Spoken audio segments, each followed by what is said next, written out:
let's get down to big picture stuff.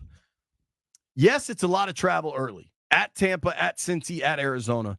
The only one that's really long is Arizona. And the only real argument I think you can make from a competitive standpoint is that they're on the road for a Monday night, so you got a short week into your longest travel of the year. That's it. But and that is, to me, pretty flimsy. To be honest with you, Jay, everybody have a situation like that. So we have to get out of that looking for reasons as to how we're getting screwed. I totally agree. Everybody gets it. And think about the damn Chargers.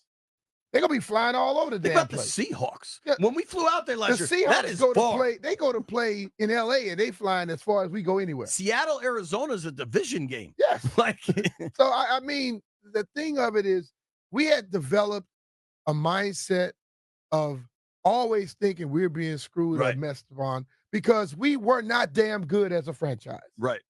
Now it seems that we're going to be moving in the right direction as a franchise, and I hope this soft-assness leaves, okay? Because that's what we became, a whole fan group of all. I would hear so many people complaining about the referees, the travel, they're screwing us.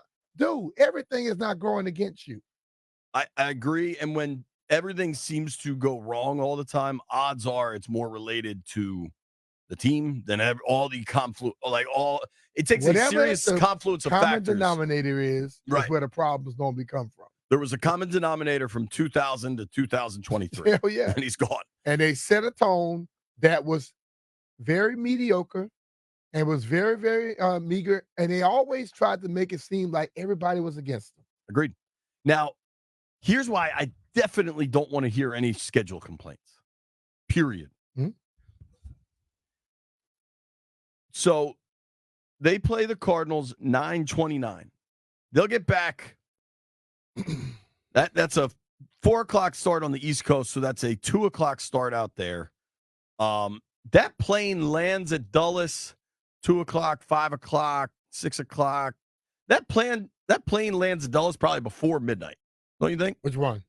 The one you'll be on coming back from Arizona. Yeah. Maybe you lose time, so maybe it'll be the middle of the night. Maybe I just spend an extra day and play golf. You do. I'm saying the team, the players. The players will I mean, they'll be back, and then they are all traveling on a big-ass plane together. But hold on. Even beyond that, from September 30th, okay, until December, they play the Saints coming off the bye December 15th. Yep. That plane will leave Dulles on December 14th. From September 30th to December 14th, they travel no further than New Jersey. Yeah. That's an astonishing run. It's an astonishing thing, but the people that have developed that mindset will find something wrong with it. And I think what we have to do is ignore that. And that's an astonishing the bye run. week is in after which week? It's a third straight year with a December bye week. Yeah. That is a disadvantage. But you also don't have to go anywhere for 2 months. Going well. If things are going great, it's a hell of an advantage. Well, I'll be honest. My concern, I think, and we can go line by line here. I do want to address the primetime game thing because I just think it's asinine. But I think they did a good. What are you looking for? The schedule. The show sheet? I told him the schedule. He told me it was printed. You know what? I was thinking of the show sheet, bro. My bad. Show sheet and schedule. I got words. You want the link to it? I told him to print it. Okay. I do think in free agency, particularly, they signed a number of veterans that come in and help them this year. Yeah. Right. And so I think defensively, like you look at the DNs that are. I think the DNs will generate the same amount of production the previous DNs generated. And whether that's an indictment on the previous DNs, that's up to you to interpret. Mm-hmm. But at DN, at linebacker, they brought in some veterans to address some things, right? Yep. And I think that will work largely, but I have serious questions about the depth of the team. We talked about it coming off of OTAs. I wrote that roster review thing. That's my question. And honestly, that's a question for 2/3 of NFL teams. Yeah. Like the Niners, because they drafted so well for so long, had depth that when guys went down. If you look at the Rams a couple years ago on their Super Bowl run, or you look at what the Ravens have been able to do, especially at the skill position, at the running back position, has been remarkable. Depth takes time to build. I worry that this is year one of a rebuild. So I worry about the second half of the schedule. And so to your point, B, maybe having that late bye week will be really advantageous. Oh, you got me one, Jeff. Thank you. See, but like the thing of it is depth is something that is different yearly. Totally. And to be honest, when we look at the people that we expect to start, and then we look at people that we look and we say, oh, they may not work. Hell, somebody might click and become a great depth piece in one of those positions that we don't think they're gonna get it.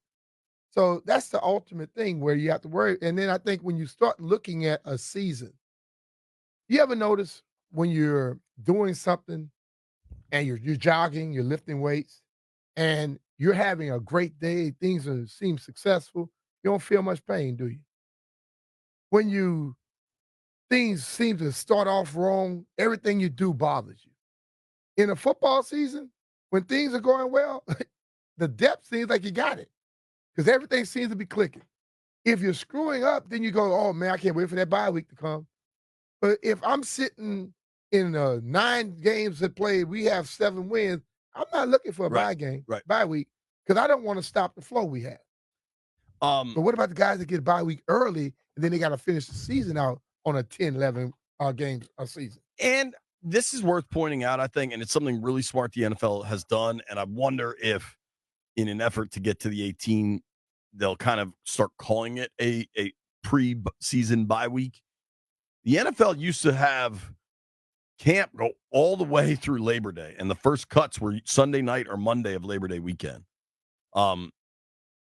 They've stopped doing that, and I think it's really advantageous. It gives you a little bit of a break at the end of camp when those guys have been practicing some form of two-a-days, certainly not the form that you did, Brian, but they're out there twice a day. They're at the facility all day for 6 weeks. Training camp starts late July and goes 6 weeks, 5 weeks, depending on where you're at. Mm-hmm. They do get that little bit of a break, three days usually around Labor Day before the regular season starts. That's going to help a lot. The bye week, the three straight years of a December bye week to me is more bizarre than anything else. I don't think that somebody sit up there and don't give them a thing until what's called. I don't think that's happening. I totally agree. I also think, and I was told this by somebody close to the league, the Christmas Day games being on a Wednesday and the requirement to have those same teams play the Saturday before made this schedule harder than ever to put together. I agree. You got odd number of games, and then you got to deal with a Wednesday, Saturday situation. Like, it's just, I think this schedule was incredibly difficult. I believe since Christmas moves a day every year, like, they probably won't have to deal with this again for a number of years, but they ain't giving Christmas back either. I want to go to the boys in the aquarium, but I want to finish what? One of the guys yesterday on the little chat said, I'm tired of the NFL thinking that we want to watch football every day of the week.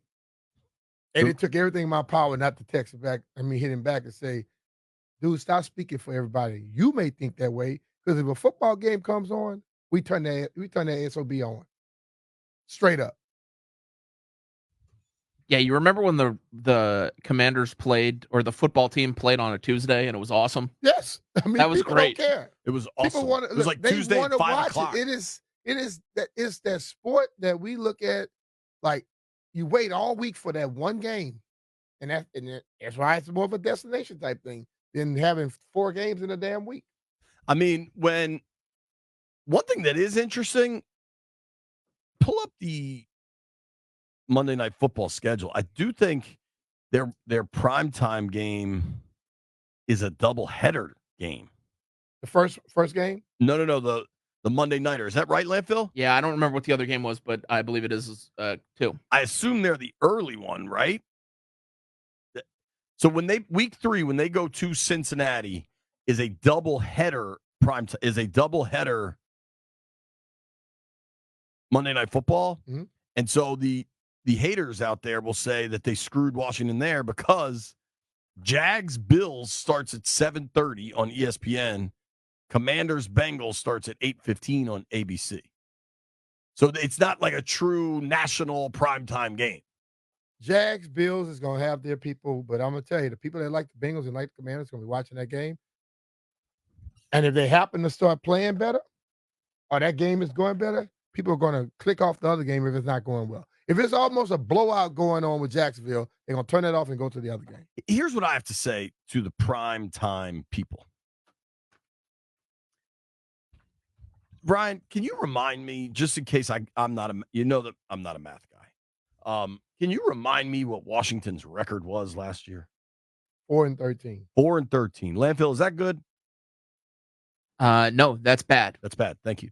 Brian, can you remind me, excuse me, how many Pro Bowlers Washington had last year? Let me see. 0. Landfill, is that good? That's bad. I actually forgot how bad that was. That's bad. Why on earth are people outraged they only have 2 primetime games? JP? They based it off last year, and they're trying to get the most eyeballs. But what I need to start focusing on is why do you allow those people who you about this time? I'm trying to correct people. We all know everybody works in this building and everybody that walks around on this earth. We know that there's a group of people in society that no matter what the hell happens, they're going to find something wrong with it. You know that little term I give you on the golf course sometimes? The after birdie? CNF. Help me remember CNF. I remember the after birdie. Well, that's what these people are. Just remember CNF. I'll tell you in the break. Okay. I'm sure anybody that played golf with me, and they've heard me say it, they know. I can't wait. And I'm gonna get us out on time here because I want to go through line by line, react to each game. I have a hunch, and Jeff, don't respond. I have a hunch Jeff is mad they're not on primetime more. There are people out there that don't understand why they didn't get more than 2 primetime games. Keep in mind, Atlanta, as we reported yesterday on this program, Atlanta's completely TBD. If that game matters and is good, that could be Saturday night. That could be Sunday evening. Like, that could be a lot of things. Week 18 at Dallas. Should that game matter? We have seen it before. They would love to put Commanders Dallas Sunday Night Football. Like, and if you can find something wrong with that, right. something wrong. Dude, the other part of this is flex scheduling starts the second half of the schedule. And now they can flex Thursday nighters. Yes. So if they're good, should you get to week 10 and they're 6-3, you're going to get all the primetime games you want. All right?